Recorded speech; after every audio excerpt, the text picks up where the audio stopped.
Halo,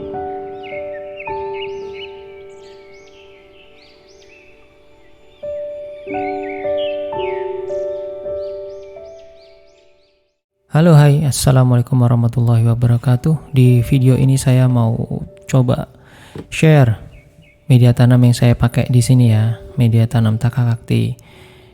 Campurannya seperti ini. Ini adalah perlit dan vermiculit yang sudah saya campur dengan 1:1 perbandingannya. Untuk perlit dan vermiculitnya ini pumaisnya ada yang ini campur juga, ukurannya ada yang kecil, ada yang sedang. Dan ini adalah pasir malang. Untuk pumaisnya dan juga pasir malangnya masing-masing 3 skop gitu. Oke, ini ukuran yang saya pakai untuk pasir malangnya. Untuk perlit sendiri ya itu saya pakai karena dia menyerap air dan juga cukup bagus untuk drainase, sehingga ideal jika dicampur dengan kompos atau pit moss. Dengan vermiculit sendiri itu mampu menjaga kelembapan ya, dan juga bisa menyerap dan mensuplai oksigen dengan baik. Untuk bahan organiknya ini ada pit moss yang saya pakai. Ini pit moss seperti ini.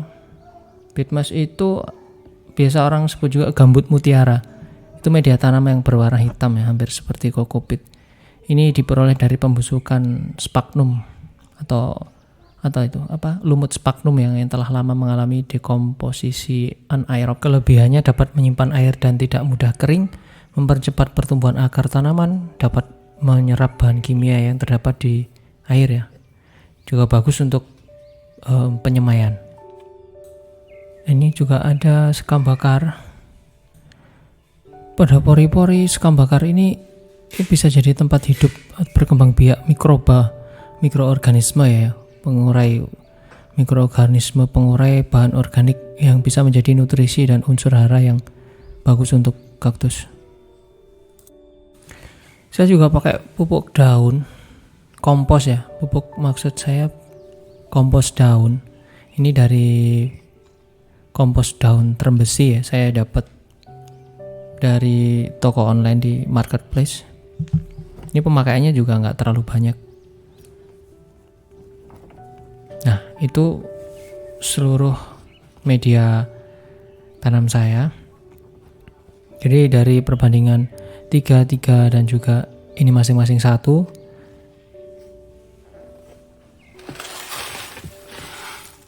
Dan untuk pit mossnya sendiri adalah, kalau musim panas saya bisa pakai 3 ya.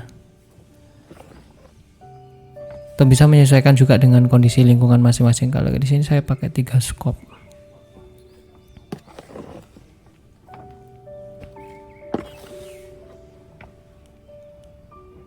Karena saya siramnya itu 1 minggu 1 kali. Itu udah cukup kering. Ini untuk sekam bakar hanya 1. Kemudian untuk kompos daun, komposnya 2 sendok. Ya, seperti itu. Dengan perbandingan yang saya pakai tadi, ini cukup cocok ya dengan kondisi lingkungan di sini ya. Tidak harus sama persis ya seperti ini ya. Nggak ada beberapa bahannya pun juga nggak masalah, karena ini juga tergantung kebutuhan kita dan juga tergantung lingkungan kita juga ya, mana yang ada bahannya itu bisa kita pakai. Jadi nggak saklek harus seperti ini gitu. Begitupun juga perbandingannya itu nggak harus selalu sama, bisa menyesuaikan. Ini biasa orang sebutnya itu media tanam kaktus premium ya, tapi ya udahlah sebut aja media kaktus gitu. Karena ada juga ini perbandingan seperti ini kalau sudah dicampur ya, karena bisa kita ya buat media tanam untuk kaktus yang ya hanya sekedar untuk kaktusnya bisa hidup, bisa tumbuh, itu juga bisa dengan cukup campuran sekam bakar sama pasir malang, itu sebenarnya juga udah cukup. Tapi ibaratnya manusia ya, kalau kita tinggal di tempat yang bagus dengan segala nutrisi yang tercukupi juga akan tumbuhnya juga bagus. Beda halnya kalau setiap hari kita makan nasi dan tempe saja gitu. Seperti itulah perbandingan analoginya. Ini bisa saya pakai di segala musim ya, tapi kalau pas lagi hujan deras atau musim penghujan lah, masuk musim hujan itu biasa pas waktu repotting itu media tanam yang saya pakai itu saya tambahkan unsur batuan ya, anorganiknya ya. Jadi ditambahin masing-masing 1 skop, misalkan pasir malang sama pumesnya 1 skop. Ini ya untuk media tanam yang biasa seperti ini sebenarnya udah bisa ya. Pasir malang dan sekam bakar udah, kaktus sudah bisa tumbuh ya kan. Seperti ini aja udah sebenarnya bisa. Apalagi kalau peruntukannya hanya untuk kaktus-kaktus ya maaf ya yang biasa, yang harganya juga tidak terlalu mahal gitu. Mungkin yang butuh media tanam yang banyak seperti kaktus koboi dan sejenisnya gitu kan, pakainya yang seperti ini ada udah bisa. Nah gitu. Ini suaranya anak-anak lagi main itu. Rame sendiri mereka sama mak-maknya. Mungkin ada juga yang pengen tahu ya, pupuk dan obat-obatan apa aja yang saya pakai. Ini dia. Yang pertama itu insektisida ya. Ini saya dulu pakai ini. Kurakron. Baunya itu sangat menyengat ya. Ini bagus untuk apa? Kutu putih biasanya gitu. Jadi cukup ampuh, cuman pemakaiannya cukup menyiksa ya karena baunya sangat menyengat. Nah, untuk sekarang sih saya pakainya ini sebagai penggantinya. Pakai Starkel G ya. Ini sudah lebih dari cukup, ini ampuh sekali. Dan nggak perlu sering-sering juga dipakainya ya. Ini cukup 3 bulan sekali gitu bisa ya kita pakai ini. Ampuh untuk insektisida. Wajib nih kalau yang ini menurut saya.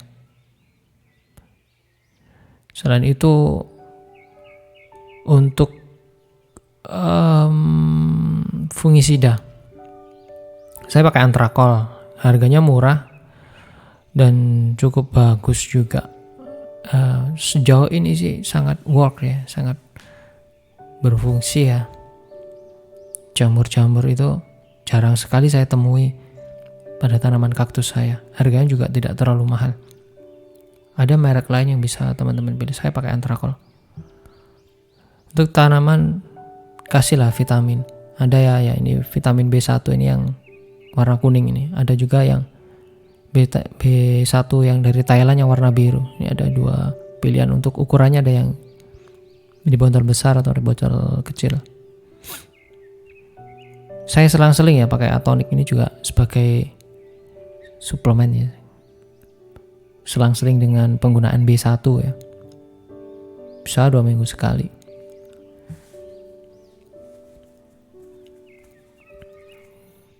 Atonik saya juga dapat beli ini di marketplace. Ini bagus untuk mempercepat biar muncul anakan di kaktus, itu bagus ya. Dan ini Clonex ini untuk pengakaran ya. Dari potelan kaktus itu khususnya untuk kaktus-kaktus yang tipenya sulit diakarkan atau yang variegatanya biasanya tebal itu, yang hijaunya cuma sedikit, itu perlu dikasih Clonex. Atau mungkin dengan merek yang lain, Root Up mungkin. Dekastar. Ini untuk pupuk slow release-nya. Seperti ini. Ini juga penting. Jadi setiap saat kebutuhan nutrisi itu ada dalam jumlah yang tidak terlalu besar untuk tanaman itu. Apalagi Kalau mau juga boleh sih pakai NPK 1616. Ini biasanya saya tak pakai di tanaman buah, tanaman sayur. Sekali boleh ini dipakai. Asalkan dosisnya juga mungkin 1 gram untuk 1 liter gitu, nggak usah banyak-banyak. 1 sendok teh untuk 1 liter. Ini nutrisi yang lengkap ya, NPK. Banyak pilihan untuk mereknya. Boleh untuk sekali kasih 1 bulan sekali. Nah, ini untuk pembungaan biasa saya pakai Growmore. Ini kandungan P dan K-nya tinggi. Karena untuk pertumbuhan generatif, perkembangbiakan generatif untuk pembungaan itu butuh unsur P dan K yang tinggi ya. Dan diberikan di tanamannya ukurannya paling tidak itu di 5 cm ke atas ya. Kalau di bawah itu biasanya sebentar ada paket. Biasanya kalau diberikan di tanaman yang masih 5 cm ke bawah itu nanti yang tumbuh bukan bunga ya, lebih ke anakan. Jadi masih kecil tapi anakannya banyak gitu. Jadi malah indukannya tumbuhnya lambat. Tapi yang paling penting itu adalah Starkelgy untuk insektisida dan juga fungisidanya. 2 ini sebenarnya sudah cukup.